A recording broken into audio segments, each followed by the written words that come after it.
புதுச்சேரி ஆட்சியாளர்கள் தங்களை சுய பரிசோதனை செய்து கொள்ள வேண்டும் என்று சிவா எம்எல்ஏ கூறியுள்ளார். மறைந்த திமுக தலைவரும் முன்னாள் முதலமைச்சருமான கலைஞர் கருணாநிதியின் நூற்றாண்டு விழாவை முன்னிட்டு திமுக மருத்துவர் அணி சார்பில் இலவச பொது மருத்துவ முகாம் நடைபெற்றது. இதில் சிறப்பு விருந்தினராக பங்கு பெற்ற திமுக மாநில அமைப்பாளர் சிவா இலவச மருத்துவ முகாமை துவக்கி வைத்தார்.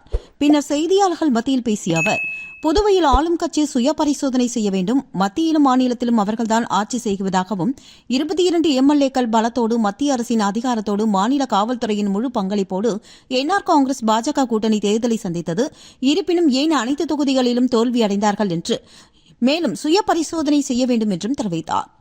புதுச்சேரி மக்கள் எம்எல்ஏவை தேர்வு செய்வதாகவும் அவர்கள் மக்களுக்கு சேவை செய்ய வேண்டும், ஆனால் எம்எல்ஏக்கள் முதலாளிகளாக மாறிவிட்டதாகவும் பொதுத்துறை நிறுவனங்களை தனியார் மயமாக்கிவிட்டனர் என்றும் துறைமுகத்தை தனியார் மயமாக்கிவிட்டதாகவும் மின்துறை துறைமுகம் தனியார் மயத்தை உடனடியாக நிறுத்த வேண்டும் என்றும் புதுச்சேரிக்கு இழைத்துள்ள அநீதிகளை திரும்பப் பெற வேண்டும் என்றும் கேட்டுக் கொண்டார்.